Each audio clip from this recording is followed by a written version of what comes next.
Bonsoir à tous et bienvenue à l'hôpital Lariboisière. Nous sommes ensemble ce soir pour parler données de santé, médecine prédictive et intelligence artificielle. Alors, ces thématiques soulèvent bien souvent des questions éthiques et nous avons donc la chance d'être ce soir non seulement avec des cliniciens, mais également avec un entrepreneur en intelligence artificielle et avec des philosophes éthiciens spécialistes de ces questions.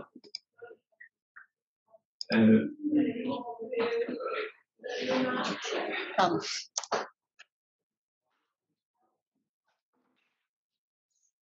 Il s'agit de la deuxième séance d'un séminaire qu'on a organisé avec Fabrice Vallée ici présent.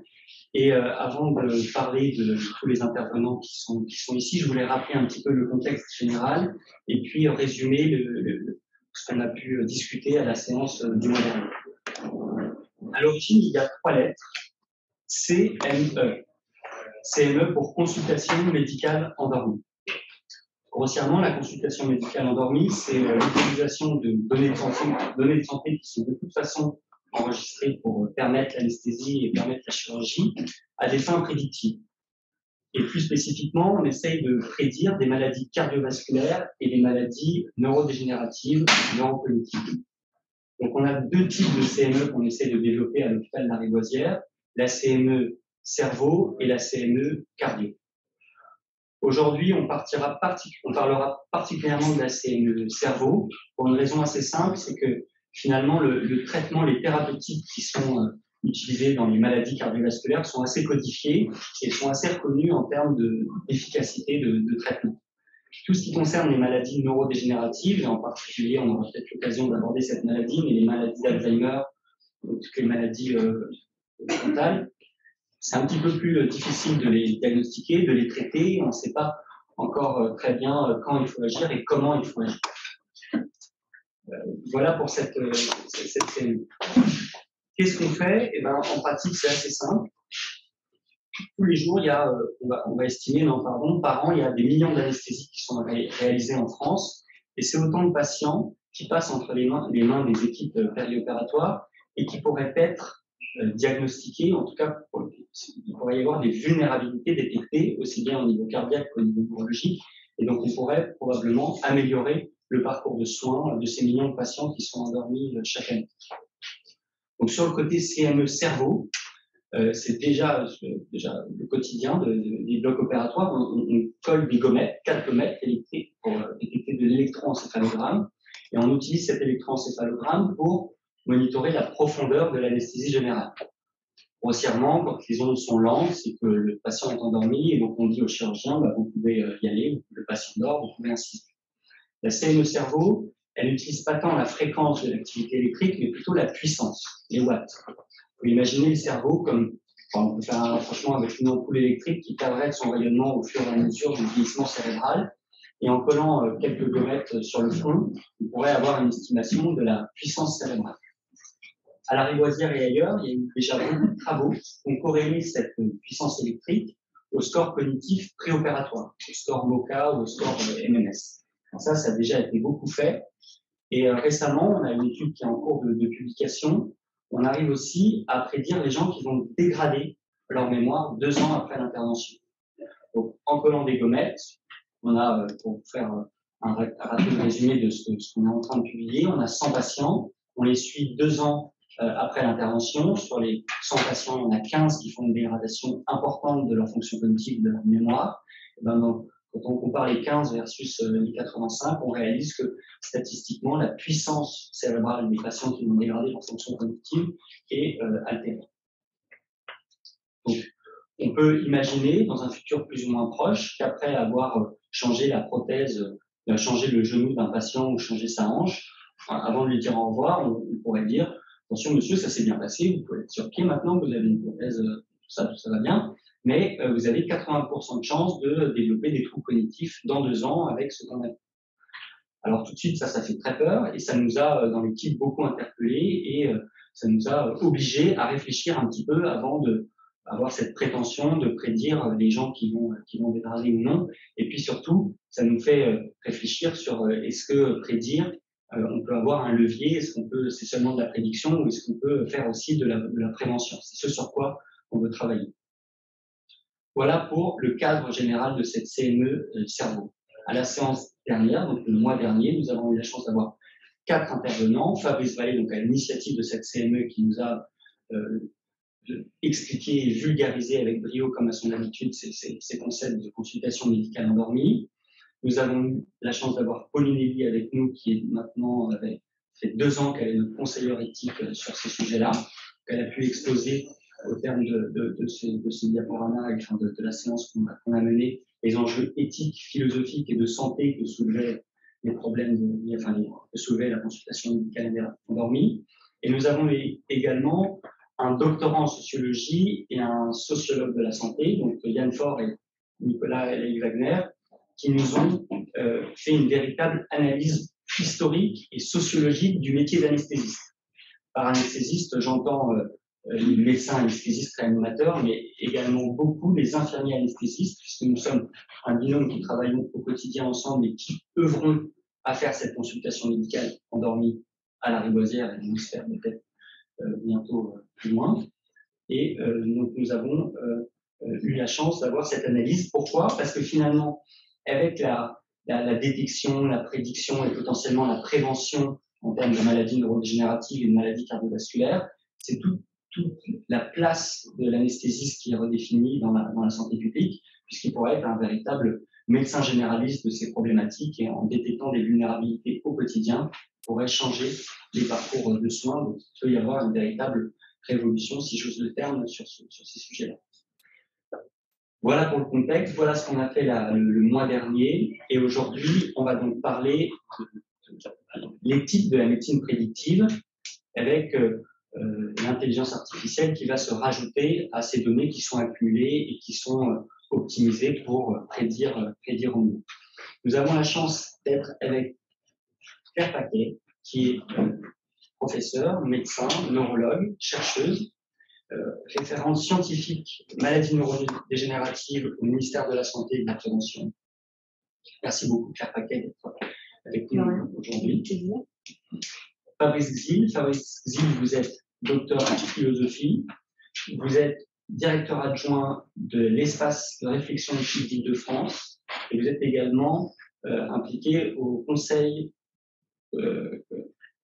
consultatif national d'éthique. Merci beaucoup d'être présent aujourd'hui. Nous avons également Gaspard Dassini qui est à Nantes actuellement et qui est en Zoom avec nous. Gaspard, vous êtes chercheur, vous êtes médecin radiologue et chercheur, et vous êtes cofondateur de la start-up Incepto Médical, qui s'intéresse à la détection à partir de l'imagerie de maladies comme le cancer, comme maladies AVC, comme plusieurs types de maladies à partir de l'intelligence artificielle. Merci beaucoup d'être présent également ce soir. Et Paul Louvel-Bubu, vous êtes docteur en philosophie politique. Vous êtes responsable du pôle recherche au Conseil, à l'espace éthique de d'Île-de-France et vous êtes également rédacteur en chef de la revue française d'éthique appliquée. Merci à tous les 4 d'être présents autour de cette, les 3 présents et Gaspard également présent via Internet. Je vais donc maintenant vous laisser la parole. Je vous propose, pour comment ça va se passer, une première heure d'exposé, de discussion assez personnelle. Donc, je vais laisser d'abord la parole à Claire Paquet pour avoir un exposé sur les maladies neurodégénératives, pourquoi et comment ça marche, qu'est-ce qu'il faut faire, les biomarqueurs possibles et les perspectives de recherche sur ces sujets-là. Je laisserai ensuite la parole à Fabrice Xil, puis Gaspard Dassini et Paul Louvel-Bubu. Merci beaucoup. Je vous souhaite une bonne séance à tous. Je laisse la parole à Claire Paquet. C'est ça, donc je vais parler une dizaine de minutes. En fait, je pensais qu'il était important d'introduire la notion de maladie neurodégénérative parce que c'est très fréquent. Tout le monde pense savoir ce que c'est, mais in fine, il y a eu beaucoup d'avancées et peu de gens ont suivi toutes ces avancées, ce qui est bien normal. Moi, je ne suis plus du tout à jour de certaines des disciplines. Donc, les maladies neurodégénératives, ça correspond à une physiopathologie très particulière. C'est pas que la maladie d'Alzheimer. Et en fait, c'est dans le système nerveux central et parfois le système nerveux autonome, il y a des protéines anormales qui se déposent en quantité anormale et qui ont une conformation anormale. Donc en fait, ça donne des images comme ça quand on observe les cerveaux. Ça, c'est ce qu'on voit dans les maladies d'Alzheimer, c'est ce qu'on appelle l'amyloïde, dont vous avez peut-être entendu parler ou vous allez en entendre parler. Donc là, les petits points bleus, ce sont les neurones, et en fait, la bêta se dépose entre les neurones. Donc ça fait des plaques. Bon, là, c'est marqué en marron une histochimie, mais pas dans la vraie vie, évidemment, et ça se dépose aussi dans les vaisseaux, ce qui est une source de saignement. Ici, ça, ce sont des vaisseaux. C'est une source de saignement spontané, mais ça peut aussi être une source de saignement quand on élimine l'amyloïde par certains traitements.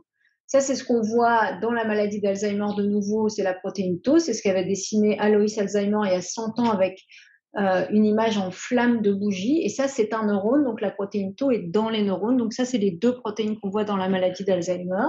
Mais les protéines anormales existent dans d'autres maladies. Ici, ce qu'on voit, c'est dans la maladie de Parkinson ou maladie à corps de Lévy. Ça, c'est dans la paralysie supranucléaire progressive. Ça, c'est dans la dégénérescence cortico-basale. Peu importe, il y a maladie de Charcot, il y en a d'autres. Tout ça pour dire que ça peut se déposer entre les neurones, dans les neurones et dans les cellules blanches du cerveau, les cellules gliales. Donc une maladie neurodégénérative, c'est pas je perds la tête et on ne sait pas pourquoi, pas du tout, c'est une physiopathologie très précise en dessous. Donc en fait, vous avez sûrement entendu parler du prion, de la vache folle, qui est une maladie neurodégénérative. Eh bien, toutes les protéines comme ça fonctionnent selon le mode prion. Une protéine normale entre en contact d'une protéine anormale, la protéine normale devient anormale. Et c'est comme ça que ça se diffuse dans le cerveau. Donc en fait, vous voyez, la protéine normale est ici, elle entre en contact, elle devient anormale pour des raisons, pour l'instant en tout cas, qu'on comprend mal. Il y a des raisons génétiques dans de très rares cas. Il y a sûrement des raisons environnementales qu'on ne connaît pas pour l'instant, en tout cas pas tous. Par exemple, dans la maladie de Parkinson, on sait qu'il y a les pesticides qui peuvent être responsables. Les protéines deviennent anormales, elles entrent en contact les unes avec les autres, elles vont s'agglomérer, elles vont constituer des fibres qui vont constituer ces choses-là, ces dépôts-là. Et donc, de protéines normales, elles vont se transformer en anormales. Comme tous les neurones sont en contact les uns avec les autres en fonction de réseaux régionaux, eh bien, ça va diffuser dans certaines régions du cerveau. Et puis, au bout de 20-30 ans d'évolution, ce sera tout le cerveau qui sera atteint, pour faire simple. Mais au début de la maladie ou au stade modéré de la maladie, on peut distinguer les différentes formes de maladie assez grossièrement, cliniquement, en fonction des symptômes.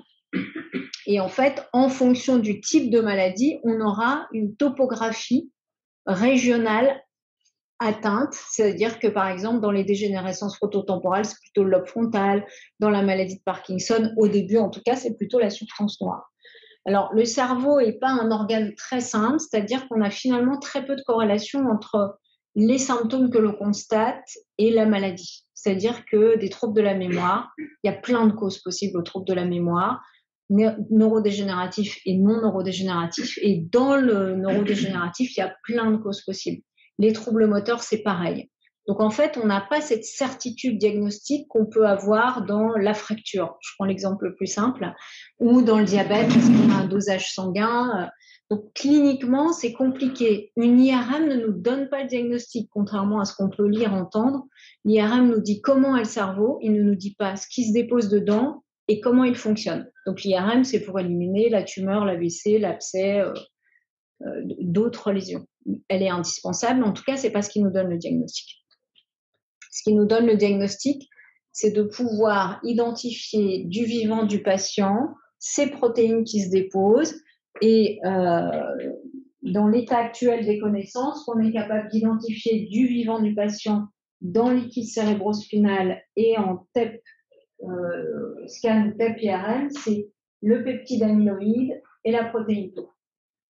C'est-à-dire que ces protéines-là, TDP43, alpha-synucléine, peu importe leur nom, ne sont pour l'instant pas validées techniquement dans les liquides biologiques et encore moins en TEP. Donc, ce qui est bien validé, c'est les biomarqueurs de la ponction lombaire. Et en fait, là, j'ai pris l'exemple de la maladie d'Alzheimer parce que, je pense que c'est ce diagnostic-là qui, en fait, pose problème dans la consultation endormie. C'est pas le Parkinson ou la maladie de Charcot qui sont tout aussi difficiles en termes d'appréhension thérapeutique, mais qui posent moins de questions philosophiques. Les patients se posent moins de questions quand ils ont, enfin, en tout cas, hésitent moins à consulter quand ils ont un déficit moteur, quand ils ont un déficit cognitif. Et les médecins traitants en voient plus facilement un déficit moteur progressif qu'un déficit cognitif, alors que clairement, la maladie de Charcot n'a pas le même pronostic que la maladie d'Alzheimer, par exemple.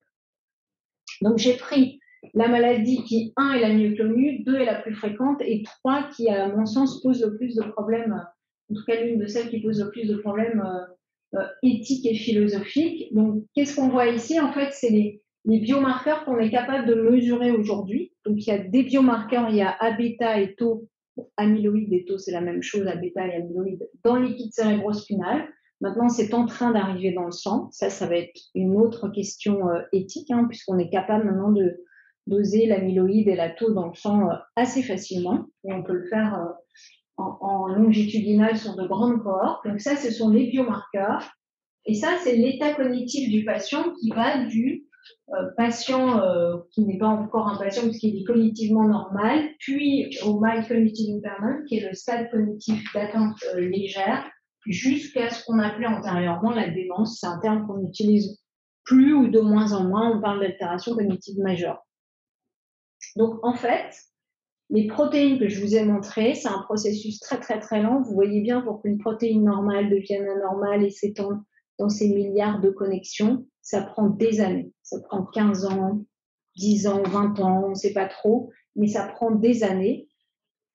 Alors ça, on le sait depuis très longtemps grâce à la neuropathologie, où parfois on observait des cerveaux de gens qui étaient parfaitement normaux et en fait, ils avaient plein de lésions Alzheimer. Donc cette hypothèse-là a été suggérée il y a plus de 30 ans par les neuropathologistes.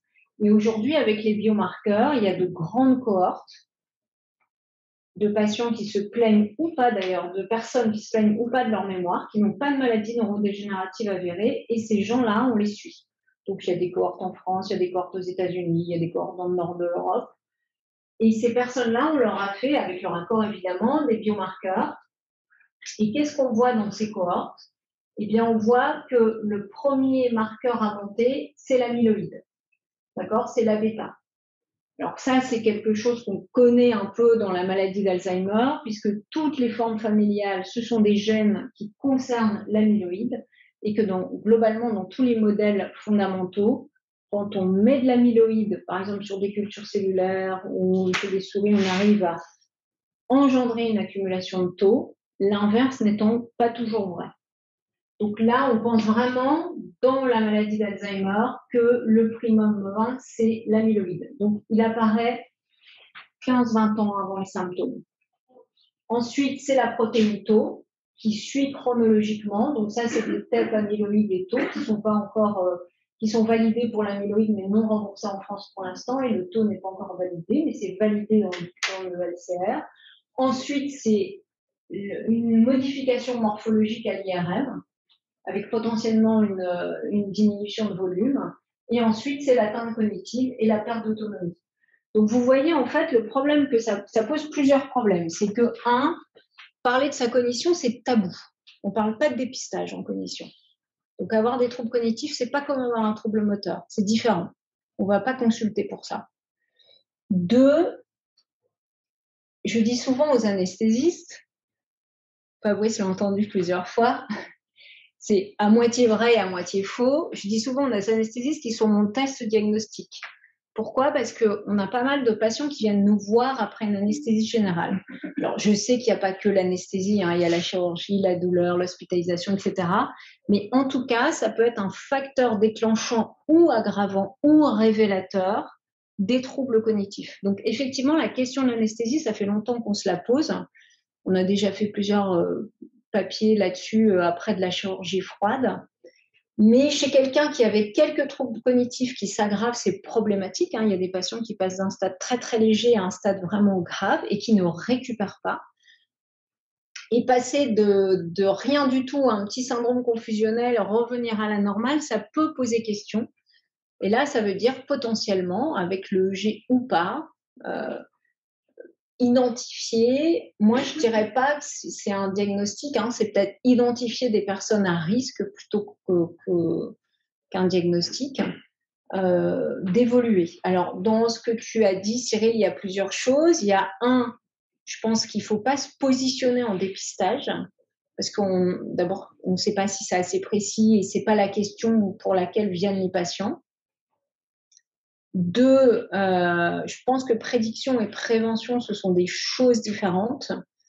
Donc, prédire, on le voit très bien, hein, quand vous avez les 2 biomarqueurs dans le LCR sans trouble, on est incapable de vous dire, et on a les lésions, hein, on est incapable de dire quand les gens vont convertir. Pourquoi? Parce qu'on n'a pas tous la même réserve cognitive, le cerveau n'est pas fait de la même façon chez tout le monde, on ne l'utilise pas tous de la même façon. Donc, par exemple, les hauts niveaux peuvent venir dès le début des troubles, là où des gens qui vivent à la campagne avec une seule route et qui font toujours la même chose vont venir à un stade beaucoup plus évolué.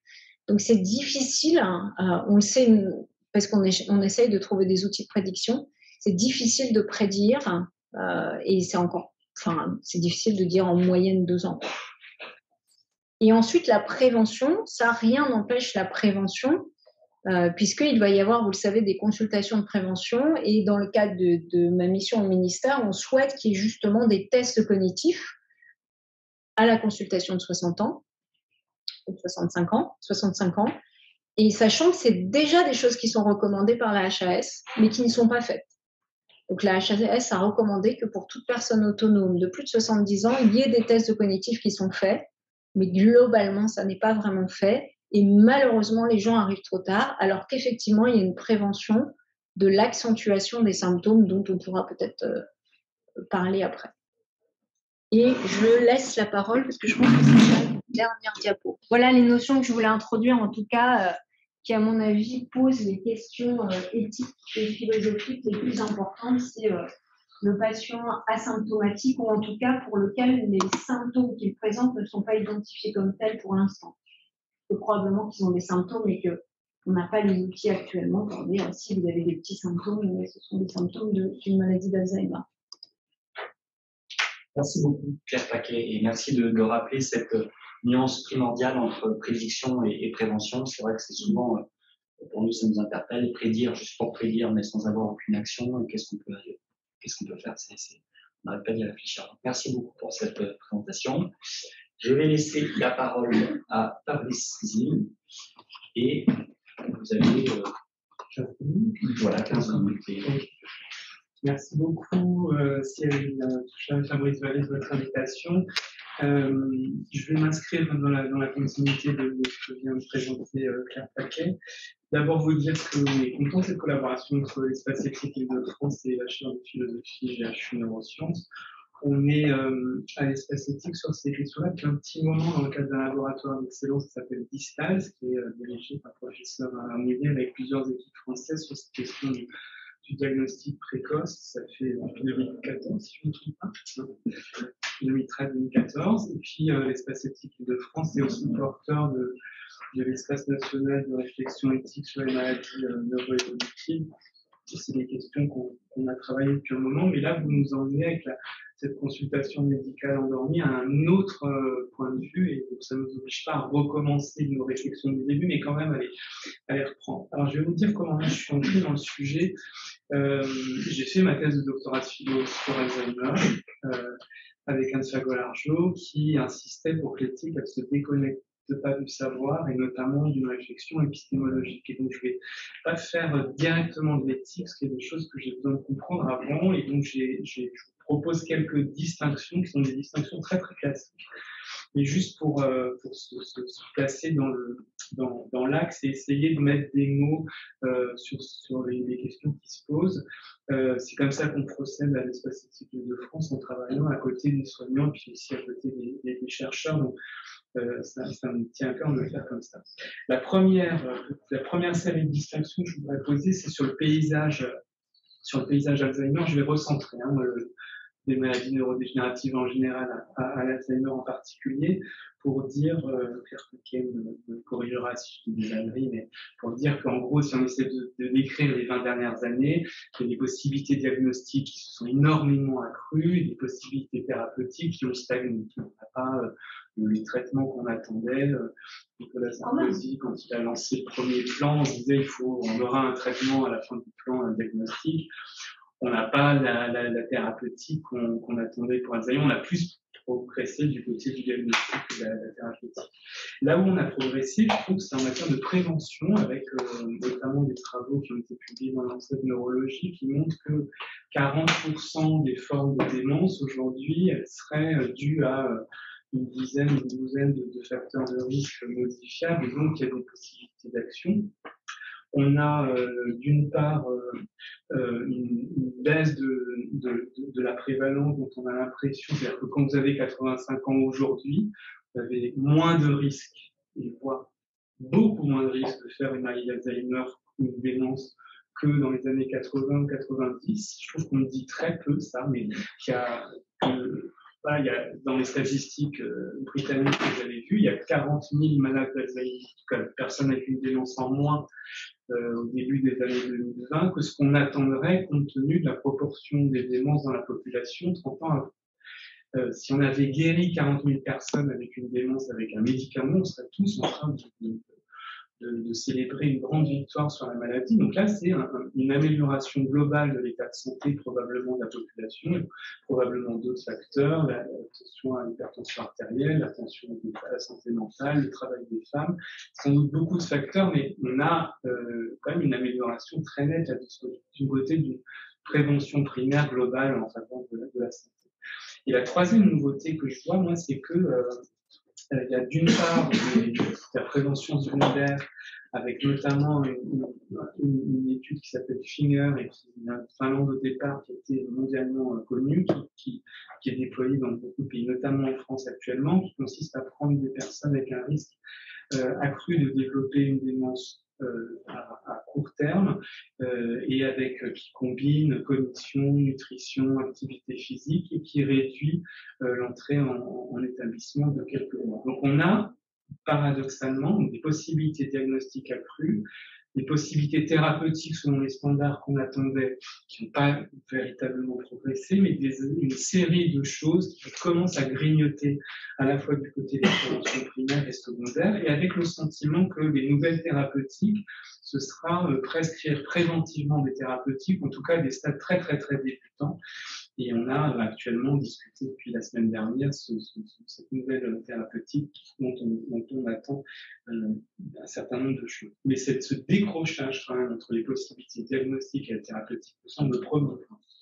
Le deuxième point, c'est ce que disait Claire Paquet en finissant. Je pense qu'il faut être très très précis sur les termes. Et détecter et dépister, c'est pas la même chose. Ça fait 20 ans, un peu plus de 20 ans même en France, qu'on essaye de détecter un peu plus précocement les troubles cognitifs, notamment en essayant de mobiliser les médecins généralistes, en ayant des consultations mémoire sur l'ensemble du territoire.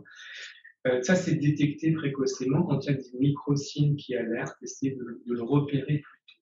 Dépister, moi, j'aurais quand même rappelé les critères que l'OMS avait publiés en 1970 pour quand est-ce qu'un dépistage rigoureusement est pertinent.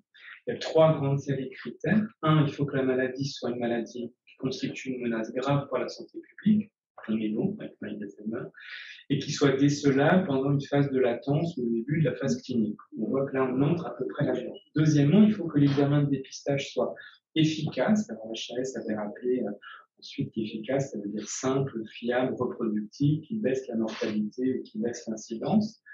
Que l'examen de dépistage soit acceptable par la population et que son coût ne soit pas disproportionné. Là aussi, on a l'impression qu'on est à peu près bon. Là où on n'est pas bon, c'est sur le 3e critère pour mener une campagne de dépistage, comme vous le faites pour le cancer du col ou le cancer du côlon, c'est qu'il faut qu'on ait un traitement d'efficacité démontré qui puisse être administré avec la preuve que l'intervention précoce est meilleure que le résultat si vous intervenez plus tardivement. Et un accord des scientifiques et ou, je dirais, un accord des scientifiques sur les investigations diagnostiques à poursuivre. Et après, on ajoute, il faut évidemment une information des personnes sur les aspects positifs et négatifs de ce dépistage, un consentement, j'imagine que vous en avez parlé la semaine dernière. Donc là, moi, il me semble que c'est une distinction importante, et j'avoue que dans le dispositif que vous décrivez, je ne sais pas très bien dire si ça relève de la relèverait, parce que là on est en recherche encore, hein, mais relèverait de la détection précoce ou du dépistage, ou d'un quasi-dépistage pour cette grande partie de la population qui a ces opérations, notamment de la hanche et de membre inférieur. Mon troisième point, il porte sur les éléments du diagnostic de la maladie d'Alzheimer et sur la tentative ou la tentation qu'on voit depuis quelques années de donner une définition exclusivement biologique de la maladie. Et aux États-Unis, notamment, les définitions de la maladie qui ont été proposées sur des critères purement biologiques avec des biomarqueurs. En France, on n'est pas trop sur cette approche-là, et on a tendance à rappeler l'importance d'une définition clinique et biologique, en tout cas avec des marqueurs neuropsychologiques, des indications neuropsychologiques aussi, des critères neuropsychologiques également. Moi, ça me semble extrêmement important de rappeler ça, et Claire Paquet l'a rappelé tout à l'heure en montrant une corrélation clinico-biologique qu'on peut marquer. Dans ma thèse de doctorat, moi j'avais, juste pour vous montrer que faire que se baser que sur des critères biologiques, ça peut être problématique. Dans ma thèse de doctorat, j'avais montré qu'au début du XXe siècle, il y a deux écoles, en gros, de neuropsychiatrie qui travaillent sur les démences. Il y a Alzheimer et Kraepelin à Munich, et puis il y a Oskar Fischer qui travaille dans un autre pays. Et en fait, Oskar Fischer, à la différence de l'école Kraepelin et Alzheimer, a une approche exclusivement par ce qu'il voit dans le cerveau. Il est l'un de ceux qui voit le premier les dépôts amyloïdes, ils appellent ça les plaques séniles. Il est absolument convaincu que chaque fois que vous avez des plaques amyloïdes dans un cerveau, c'est une maladie à part. Et il crée un terme, il appelle ça la presbyophrènie, la maladie du cerveau qu'on trouve chez les vieillards. Et en gros, il crée une entité pathologique à partir de quelque chose qui le fait dans le cerveau, à savoir les plaques. C'est assez problématique parce qu'en fait, il commet une série de fautes méthodologiques assez manifestes, alors que l'école de Kraepelin et d'Alzheimer a une approche qui essaie tant en permanence de lier les deux. Et je pense que cette articulation des deux, elle est importante. L'histoire récente de l'aducanumab, que je ne vais pas rappeler ici, mais en gros, la FDA a mis sur le marché, autorisé la mise sur le marché l'an dernier d'un médicament avec une procédure accélérée parce qu'on considérait que les biomarqueurs étaient fiables, me semble aussi devoir nous rappeler qu'il faut être très prudent avec cette définition par des biomarqueurs exclusivement. Ma quatrième distinction, elle porte sur les différents types de maladies. Quand on fait de la prédiction, c'est vraiment des rappels très simples, hein, mais on voit très bien que, par exemple, l'Alzheimer, c'est pas comme la maladie de Huntington. On parle des maladies neurodégénératives ou neuroévolutives. On a une prédictibilité de ce qui peut arriver avec une maladie autosomique dominante. Dans les formes sporadiques de la maladie d'Alzheimer, on se dit bien que le risque, ce qu'on va pouvoir prédire ou prévoir, n'est pas du même. De la même façon, il y a une autre difficulté surajoutée, me semble-t-il, avec Alzheimer, c'est que on a parfois un peu, me semble-t-il, sursimplifié les réalités auxquelles on avait affaire, notamment quand on dit, par exemple, que la maladie Alzheimer est responsable de 70% des démences. On voyait souvent encore cette image d'un chapeau et des démences, où les démences seraient majoritairement causées surtout chez les sujets âgés par la maladie d'Alzheimer.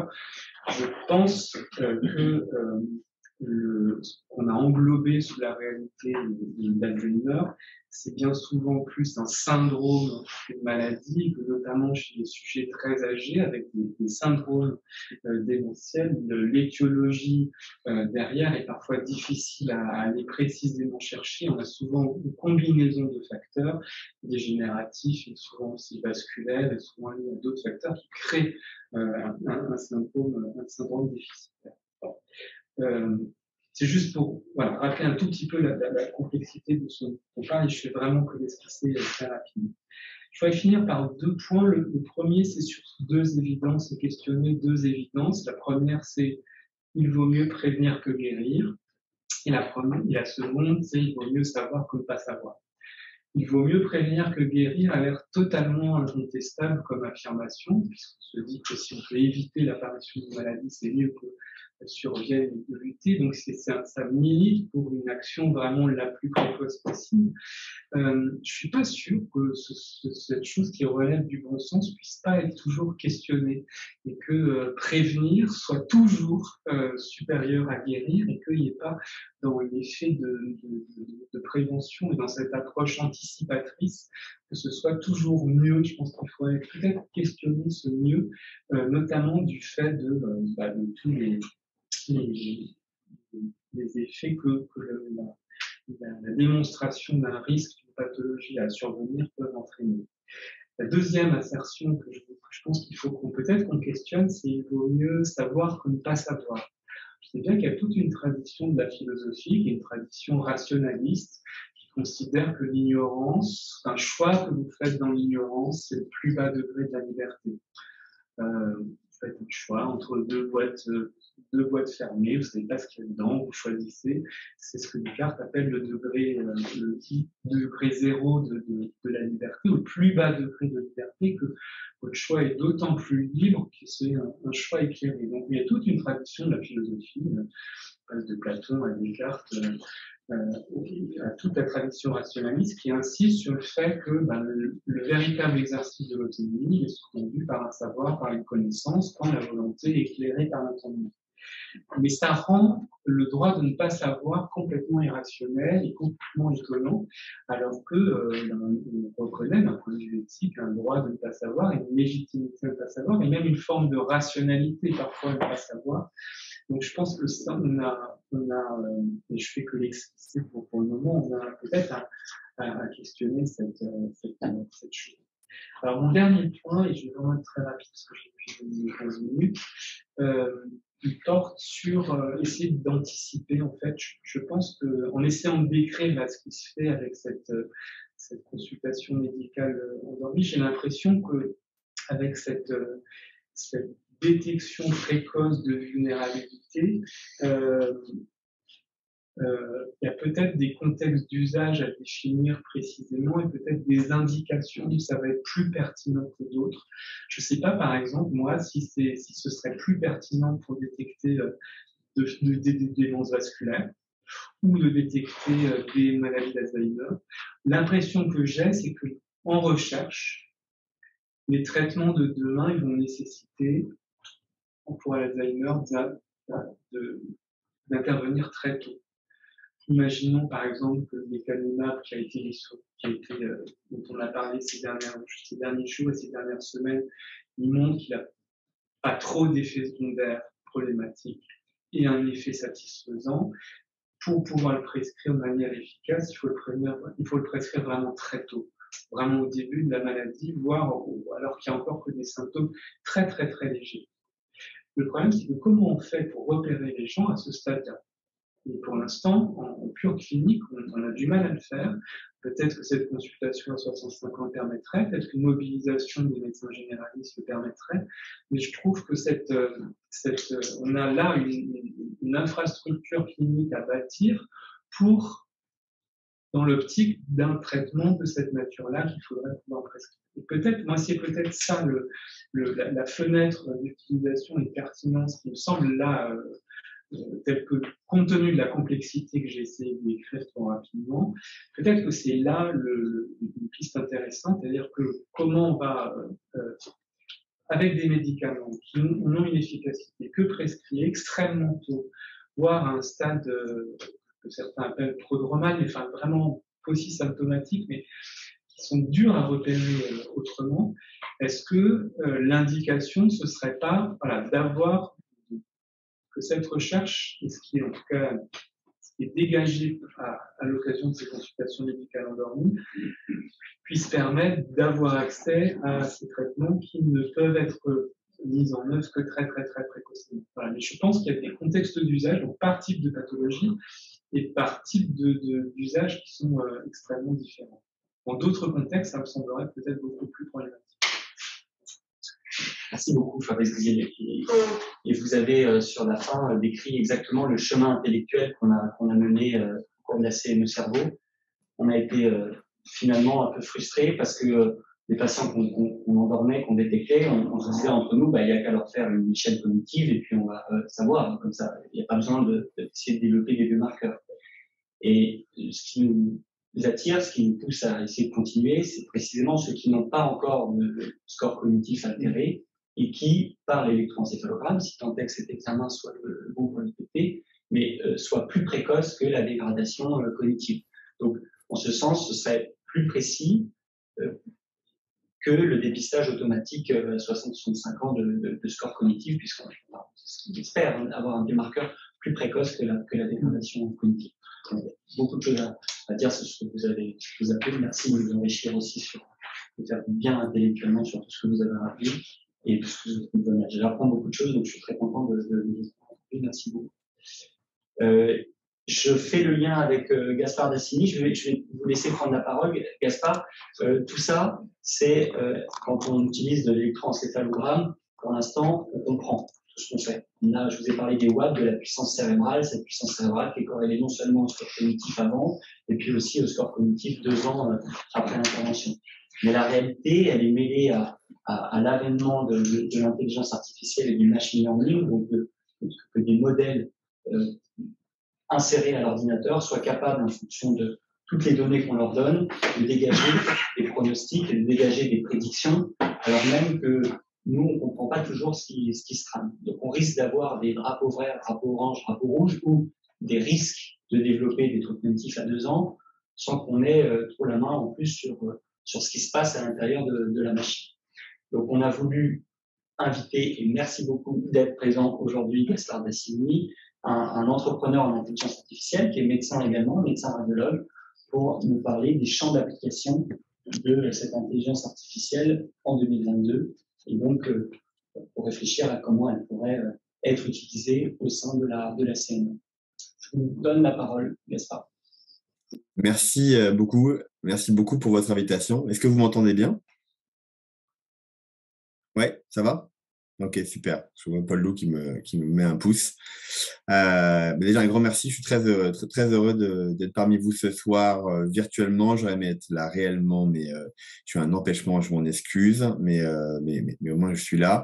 Et je suis très heureux à chaque fois de pouvoir participer à ces réflexions.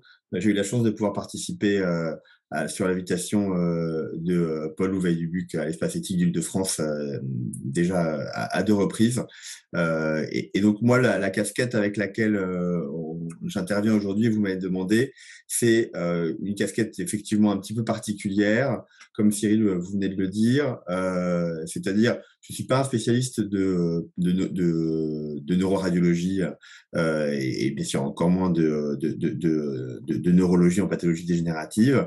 Et par contre, je travaille beaucoup sur ces algorithmes d'intelligence artificielle en tant que radiologue et que animateur d'une jeune start-up française qui produit et distribue des algorithmes d'IA dans les mains des cliniciens depuis maintenant 4 ans. Et donc, c'est à ce titre-là que j'ai essayé de prendre ce sujet que vous m'avez proposé sur la médecine prédictive et voir qu'est-ce que on avait sur du signal faible et peut-être du signal un peu plus fort parfois en ce moment en clinique sur ces sujets et voir comment ça résonnait par rapport à ce qui vient d'être dit. Je vais partager mon écran peut-être pour mettre un petit peu de visuel là-dedans. Vous allez me dire si vous voyez bien mon écran. Hop. C'est bon, vous voyez mon écran? Oui. Parfait, merci. Et je vais regarder de ne pas dépasser un bon quart d'heure. Alors. Non, ça va? C'est bon, c'est bon. Ouais. Parce que je ne vous vois plus à ce moment-là. Donc, voilà, donc mes liens d'intérêt, ils sont évidents puisque je suis dans j'ai fondé et je suis un des fondateurs de cette compagnie. Et ce qu'on fait dans dans cette compagnie, c'est qu'on a un laboratoire de recherche et développement avec à peu près une vingtaine de mathématiciens. Et donc, on produit un certain nombre d'algorithmes basés sur du deep learning. Je me suis posé deux questions. Vous êtes allé dans des définitions très précises, et c'est très bien. Donc, il y a même certaines de mes questions qui pourront bouger un petit peu ou qu'on pourra débattre. Mais je me suis posé la question simple de ce que c'était que la médecine prédictive. Et après, en face, ce que fait les algorithmes, et ce qu'on appelle les algorithmes d'intelligence artificielle en ce moment, c'est une définition qui a pas mal bougé. Et en essayant de croiser les deux, comment ça vient éclairer l'impact de ces technologies dans ces nouvelles modalités de prédiction et les questions éthiques et philosophiques qui en découlent. La médecine prédictive, si on va sur différents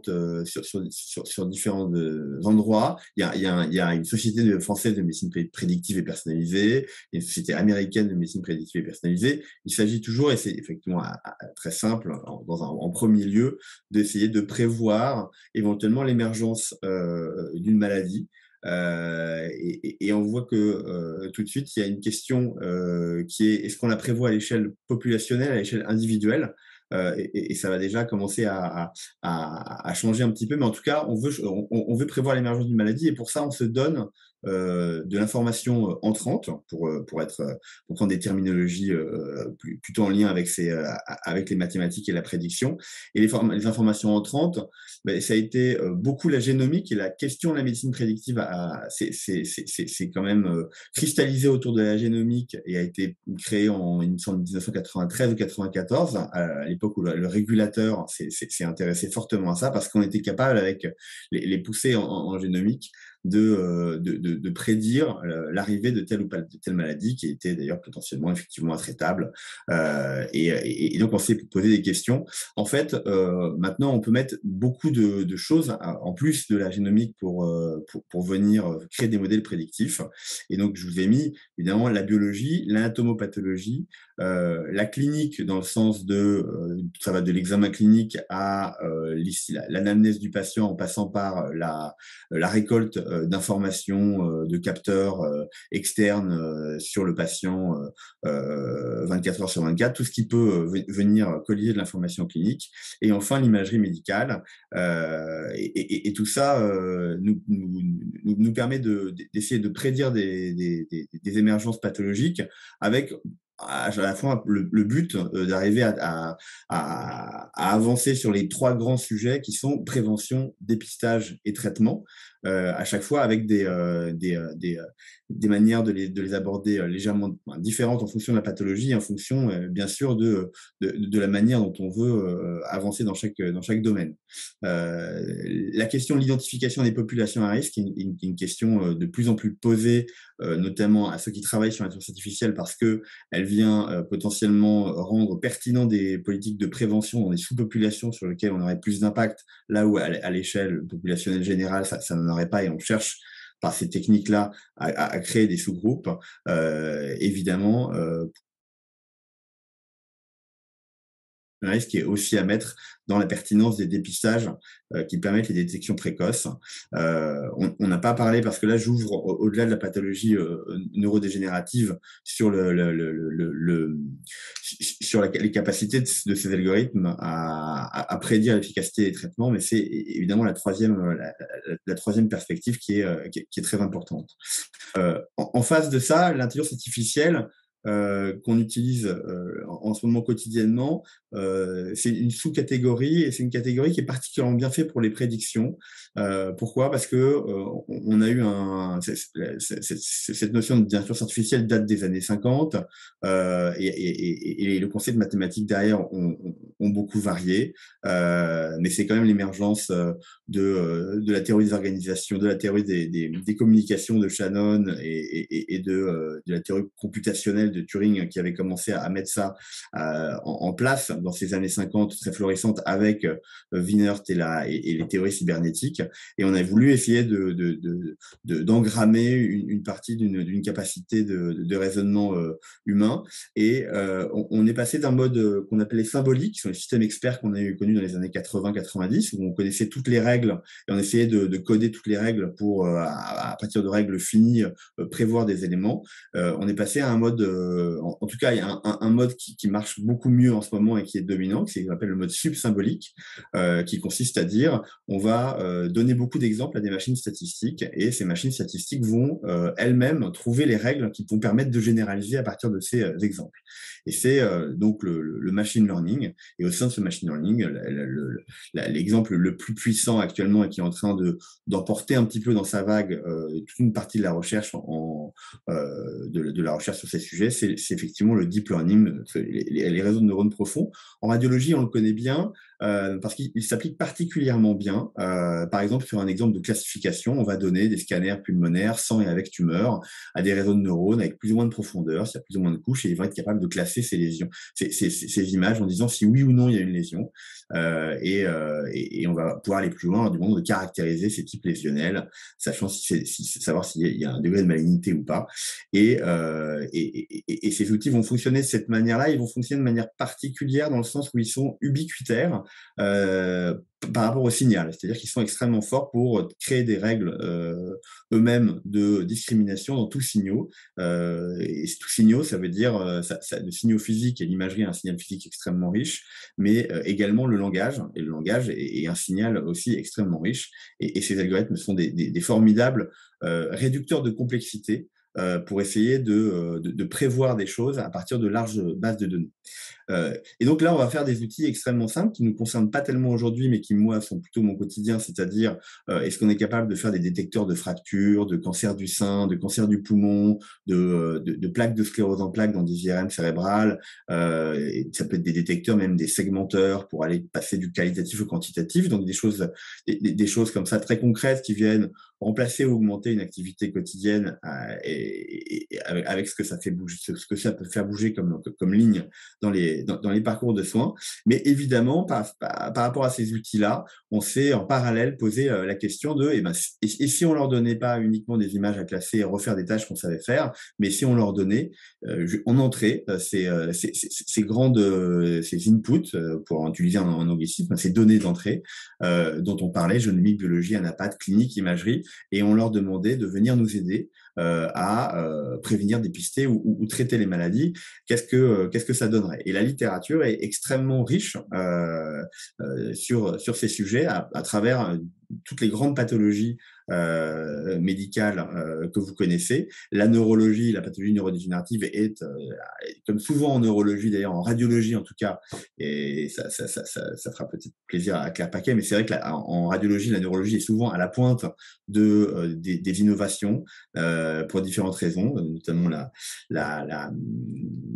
l'investissement, le côté extrêmement favorable en termes d'imagerie du cerveau pour nous, et puis une tendance avec une recherche technologique de haut niveau et scientifique de haut niveau. Donc, il y a eu beaucoup de travaux en neuro, on va en parler. Il y a aussi énormément de choses en pathologie cardiovasculaire, en oncologie, dans ces grands sujets de santé publique dont Cyril nous parlait au début et sur lequel, si l'anesthésie a l'impression d'être à un endroit très important, vous pensez bien que la radiologie aussi se dit qu'elle est à un endroit très important en santé publique par rapport à ça.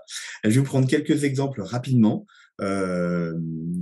Encore une fois, en ouvrant un petit peu le spectre sur ces applications telles qu'on peut les voir maintenant dans la littérature, pas encore dans des produits avec des marquages réglementaires qu'on va utiliser à grande échelle, et on pourra en discuter, on va comprendre pourquoi ça pose des problèmes technologiques et philosophiques, éthiques et réglementaires forts. Donc pour l'instant, on est encore dans la littérature, mais on peut imaginer une mise en jeu.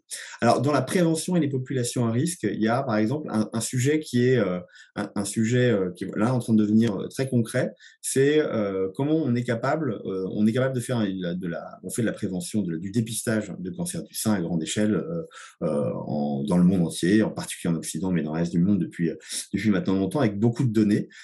Et on s'est posé la question avec ces nouveaux algorithmes de notre capacité à passer dans ce qu'on appelle une médecine de précision, c'est-à-dire personnalisée plutôt, c'est-à-dire savoir est-ce qu'il n'y a pas des sous-populations de patients plus à risque que d'autres, est-ce que ces algorithmes pourraient nous aider à savoir si pour tel patient il vaut mieux lui faire une mammographie tous les ans ou tous les 2 ans, et tel l'autre on peut la laisser tranquille tous les 4 ans.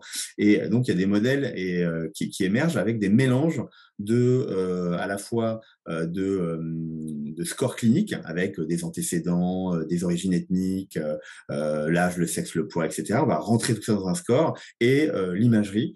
Est-ce qu'on sait qu'en fonction de la densité mammaire, donc la présence de glandes mammaires plus ou moins importantes, le risque cancérologique est plus élevé. Et ça, c'est des papiers qui sont sortis récemment dans Radiology, donc des revues de rang A très sérieux, qui montrent que, eh bien, en fait, on arrive à surperformer tous les modèles de prédiction de risque de cancer en mélangeant à la fois l'analyse automatique de l'image, en demandant à l'algorithme d'aller trouver lui-même les critères qui feraient que cette patiente serait plus à risque et de rentrer en parallèle ces informations cliniques, ces scores agrégés de risque.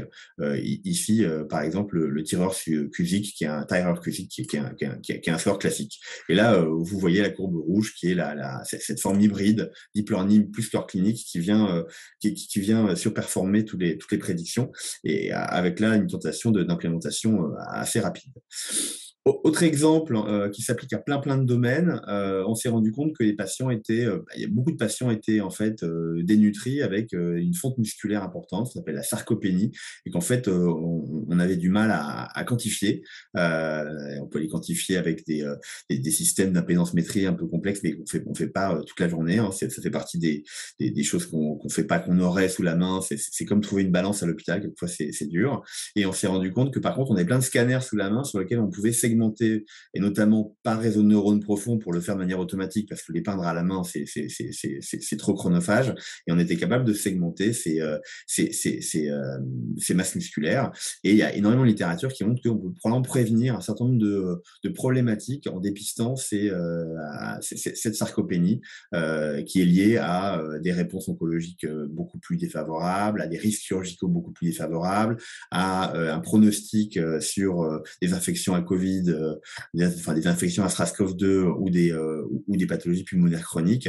En fait, tout un ensemble de choses. Et donc, on se demande si on ne va pas faire du dépistage opportuniste de sarcopénie sur tous les scanners qui passent, sans savoir exactement ce qu'on va en faire, pourquoi, dans quelle population. Donc, ça pose des questions. Je trouve qu'ils font écho avec ce que vous disiez précédemment. On peut faire beaucoup de choses. Il faut bien savoir pourquoi et comment les faire, mais on est en train d'avoir maintenant des outils qui nous permettent d'extraire beaucoup de biomarqueurs en imagerie qu'on n'avait pas avant, et sur lesquels il faut se pencher.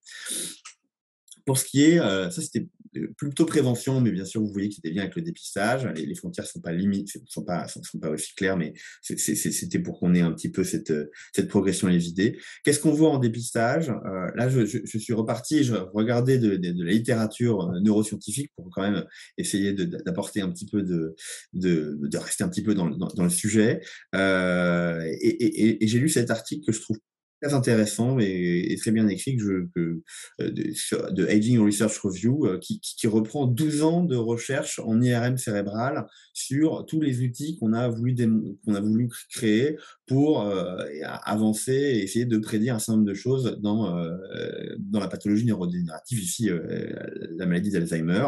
Là, je parle sous le contrôle de Claire Paquet, qui connaît ça bien mieux que moi, mais on voit que, par exemple, là, c'est sur 10 ans, sur un peu plus de 10 ans, on voit tous les types d'études qui ont été faites sur l'IRM cérébral avec des techniques de segmentation et beaucoup de techniques de machine learning et donc d'IA, notamment le grand pic bleu en 2019 que vous voyez, c'est en fait l'émergence de ces algorithmes de deep learning pour essayer de faire cette tâche qui est la classification diagnostique. Est-ce qu'on peut séparer les patients Alzheimer des non-Alzheimer, ou après il y a d'autres tâches qui consistent à dire est-ce que je peux séparer une maladie d'Alzheimer d'une démence frontotemporale ou d'autres types de maladies neurodégénératives. Mais vous voyez que tout a été, à travers ce prisme de l'image, par exemple, beaucoup de choses ont été tentées, notamment arriver à prédire le passage des mild cognitive impairment là, en orange vers la conversion vers l'Alzheimer ou la détection précoce. Donc beaucoup de travaux sans forcément d'effet immédiat, mais c'est des outils qu'on est en train de mettre dans les mains des cliniciens de plus en plus. Je peux vous le dire parce que nous, au sein de cette jeune société qui s'appelle Incepto, on distribue des algorithmes de segmentation automatique de cortex cérébral avec de plus en plus des placements de patients dans des courbes pour savoir s'ils ont des pentes évolutives qui sont compatibles, qui sont à risque d'eux. Et donc, c'est quand même des choses qui sont, on va dire, en cours d'implémentation. Et si je fais un pas de côté par rapport à ma spécialité qui est l'imagerie, et j'essaie d'être un petit peu plus général par rapport à notre propos, il y a la même chose qui se passe. Je vous disais, tout signal fonctionne et le langage est un signal qui est extrêmement bien travaillé de manière troublante par ces algorithmes. Et donc, il y a du travail qui est fait, par exemple, un papier assez passionnant, je dois te dire, si on s'intéresse à ce type d'algorithme et puis à la pathologie, évidemment, à laquelle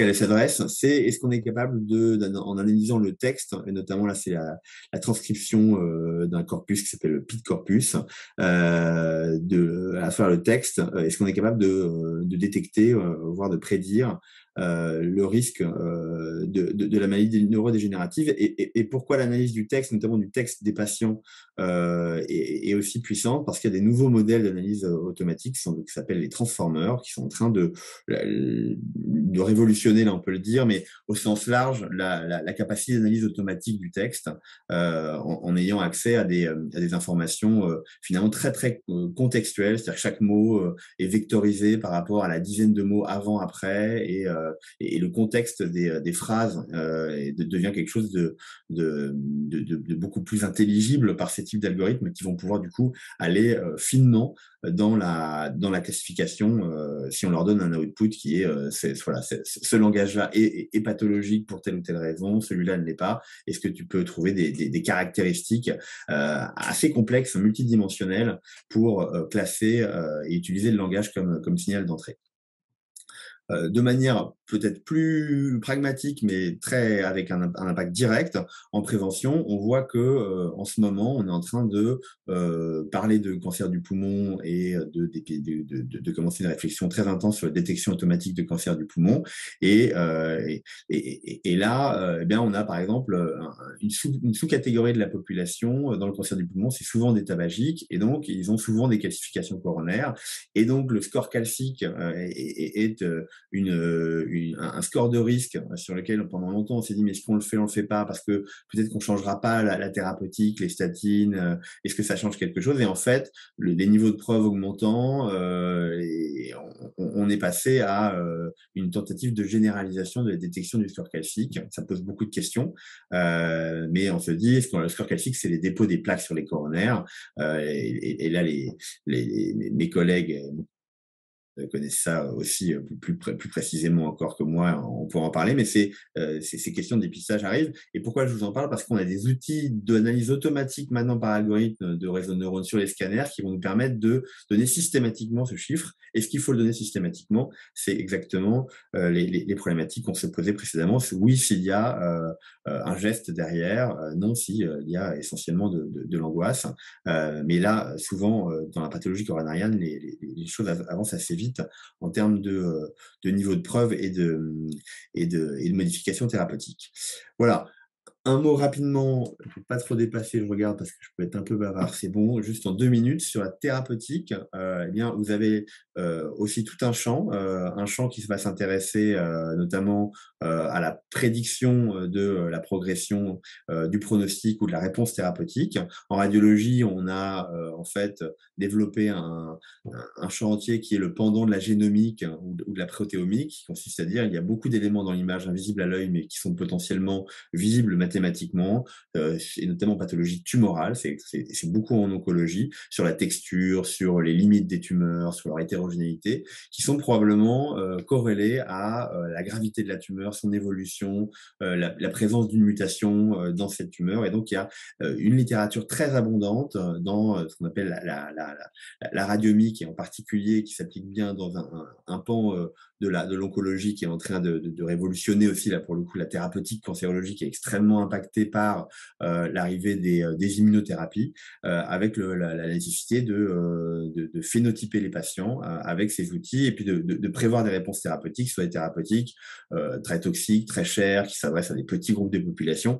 Et là, énormément de recherches sur ces sujets-là, que ce soit la réponse au traitement, la classification ou le pronostic.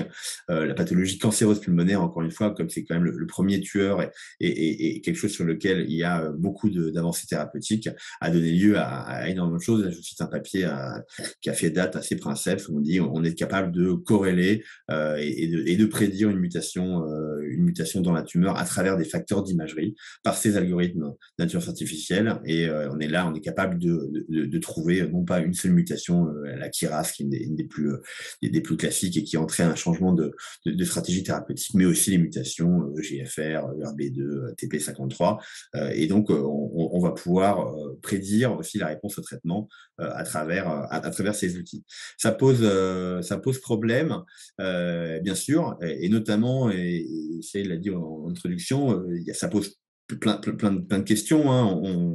Un papier qui date déjà maintenant un petit peu, je pense qu'il faudrait le faire tous les ans, ce papier, par rapport à tout ce qui se passe, mais c'est les questions éthiques qui se posent devant, notamment, si on prend juste le prisme de l'IA en radiologie, et vous voyez qu'on peut en prendre plein d'autres, mais c'est les différentes questions qui vont se poser pour ce qui est, et on peut prendre ça d'un point de vue un peu technologique, et quelles sont l'éthique des données, quelles sont l'éthique des algorithmes, quelles sont l'éthique et quels sont les problèmes éthiques qui se posent en pratique clinique. Par rapport à ce que je vous ai dit, moi, pour en arriver à en manipuler, souvent j'essaie de simplifier, j'en vois deux qui sont importantes. Et un qui est bien connu, mais qui est un sujet très important, notamment d'un point de vue éthique et d'un point de vue réglementaire aussi, c'est l'effet boîte noire. C'est le fait qu'effectivement ces algorithmes de deep learning vont choisir des caractéristiques dans l'image pour prendre leurs décisions. Ils vont choisir des millions de caractéristiques. On ne peut pas savoir exactement on ne peut pas embrasser, nous, cognitivement la complexité des caractéristiques que ces réseaux de neurones vont choisir, parce qu'ils ont une capacité à effectivement... Gaspard, j'espère qu'on pourra aborder ces questions au moment de l'échange, là, parce que j'aimerais qu'il y ait 40 minutes où on puisse échanger un petit peu. Je suis désolé de... Non, tu as tout à fait raison, excusez-moi. Il y a Paul Loup, je veux te remercier là sur ce que tu viens de dire, parce que je n'ai pas dit, on l'a pas beaucoup dit quand on parle de CME, mais là tu nous as bien dit que l'intelligence artificielle se nourrissait des données, et que plus on apportait des données, qu'elles soient cliniques, EEG, imagerie, biologique, plus le modèle était performant et plus il pouvait prédire. Et nous, dans notre période périopératoire, nous sommes de véritables restaurants de données pour l'intelligence artificielle. Vous le savez tous, quand on va se faire opérer, on a une petite prise de sang de toute façon pour avoir la carte de groupe, donc libre à nous d'aller chercher d'autres choses. On a un électroencéphalogramme, je vous en ai déjà beaucoup parlé quand on dort. Parfois, on en fait des ponctions lombaires pour faire dormir pour les chirurgies prothétiques, donc on a accès directement au liquide céphalorachidien. On a des données cliniques et ne plus savoir qu'en faire avec toutes les consultations et du chirurgien et des infirmiers et des anesthésistes et de tout le monde qui s'occupe de ces patients. Donc, pour nourrir un modèle d'intelligence artificielle, nous sommes, à mon avis, les soignants périopératoires de très bons donneurs. Merci beaucoup pour ça. J'espère qu'on abordera les prochaines les problématiques que ça entraîne après par les questions. Je voulais laisser la parole à Paul Loup. Paul Loup, Fabrice Xil m'a conseillé tes travaux et ce que tu fais, et je t'ai écouté avec passion dans Prédire est médire. C'était une petite vidéo sur laquelle j'étais tombé. Je te donne la parole. pour que tu nous fasses un point un peu plus général, peut-être sur ce qu'est sur justement se prédire et se dire pour le meilleur et pour le pire. Je vous laisse la parole. Désolé encore, Gaspard. J'espère pouvoir. Pas de problème. Bonsoir, merci beaucoup à Pauline, Elie et Cyril Touchard pour l'invitation. Je pars en effet de cette question très générale de savoir ce qu'est une prédiction. Et une prédiction, assez simplement, c'est dire, prédire, c'est dire à l'avance qu'un événement va survenir ou qu'il a des chances de survenir. Et on voit déjà apparaître ici un premier flottement dans la définition même de la prédiction. La prédiction annonce-t-elle un événement qui se produira nécessairement ou annonce-t-elle un événement qui a des chances de se produire? Déjà une première ambiguïté. Et puis il y en a une seconde ambiguïté. Cet événement que l'on prédit, peut-on le déjouer ou non finalement? Et là, à partir de finalement de ces deux questions, on a 4 cas de figure pour les prédictions.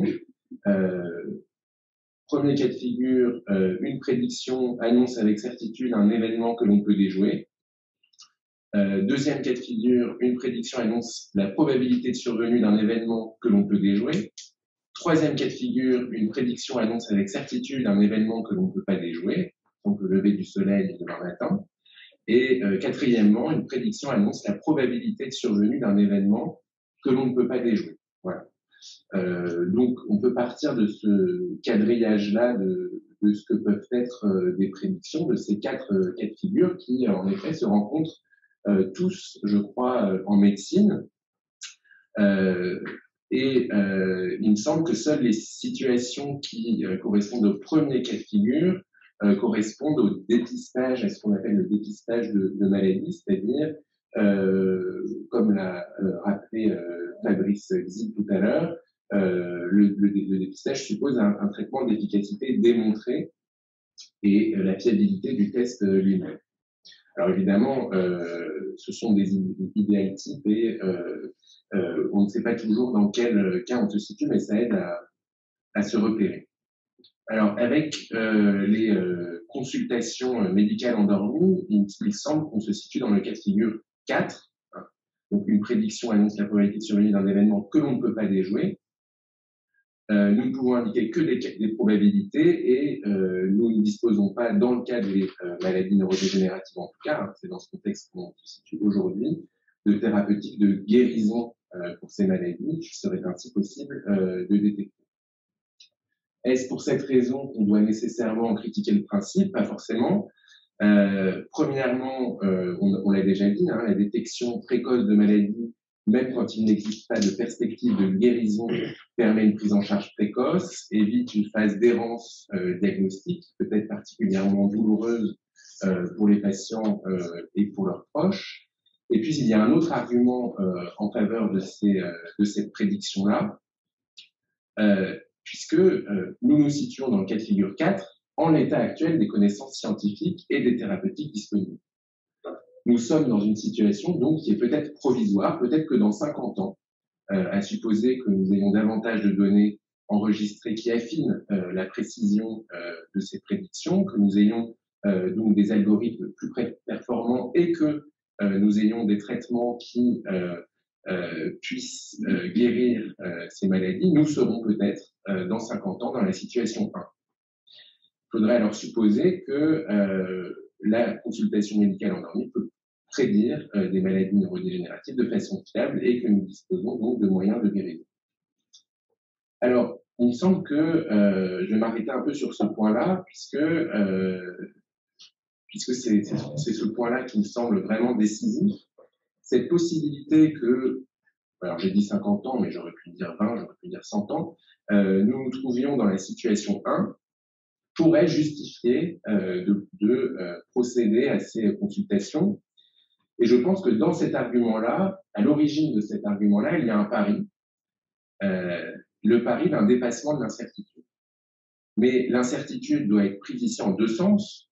D'abord, en son sens le plus évident, l'incertitude quant à l'avenir des patients, qui est l'incertitude dont on parle en général en médecine, pour dire que toute décision médicale est prise dans un contexte d'incertitude, et comme tout acte médical, la prédiction n'échappe pas à ce contexte d'incertitude. Nous ne savons pas quels seront les effets des prédictions que nous faisons sur les patients, notamment. Mais l'incertitude concerne aussi l'état des connaissances et des techniques. Autrement dit, l'incertitude ne porte pas seulement sur ce qui va se passer, mais sur notre capacité à savoir ce qui va se passer à l'avenir. Il y a une incertitude sur l'incertitude elle-même. Nous ne savons pas si nos incertitudes d'aujourd'hui seront un jour dissipées. Alors, c'est ce pari du dépassement de l'incertitude qui me semble intéressant. Il n'est pas question de nier qu'il y ait des incertitudes, mais dans ce pari-là, on considère que nos incertitudes sont provisoires, qu'elles sont dues à une incomplétude de nos connaissances et de nos techniques, et qu'un jour, par une meilleure compréhension du vivant, par des données supplémentaires, par des algorithmes plus performants, nous parviendrons un jour à des prédictions certaines. Et en entendant Fabrice tout à l'heure, je me disais que c'était, peut-être que je me trompe, un peu le pari d'Oscar Fischer, puisque il a utilisé un prédicteur, donc les plaques séniles, et il a pensé donc qu'avec ce prédicteur-là, il pourrait ainsi diagnostiquer l'ensemble des maladies d'Alzheimer, l'ensemble des cas de maladies d'Alzheimer. À ce pari d'un dépassement de l'incertitude, on pourrait préférer un autre pari, celui selon lequel il y aura toujours de l'incertitude, parce que l'incertitude ne vient pas seulement de nous, mais l'incertitude pourrait venir du réel lui-même, en l'occurrence de la réalité biologique du vivant. C'est le pari qu'on pourrait appeler le pari de l'incertitude ontologique. Alors j'ai dit ontologique au moment où quelqu'un a toussé, donc effectivement, c'était le mot le plus difficile. Le pari de l'incertitude ontologique, c'est-à-dire l'incertitude vient du réel lui-même, de la réalité du vivant, et non pas de l'incomplétude de nos savoirs. Peut-être que nous ne sachions pas encore, mais que nous allons peut-être savoir. Alors, bien sûr, ce pari n'exclut pas d'affiner nos capacités à prédire, mais de considérer que rien n'empêche que nous resterons toujours dans le cas de figure 4, que la consultation médicale endormie ne pourra fournir ni plus ni moins que des prédictions probables, et que ces prédictions probables ne pourront pas déjouer des maladies. Autrement dit, pas impossible que nous en restions là. Alors, ça a une implication évidente, ce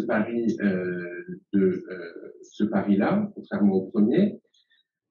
Ça suppose que pour des individus, des familles, pour que des individus et des familles puissent se préparer au mieux à des maladies neurodégénératives, le renforcement de nos capacités prédictives ne suffit pas.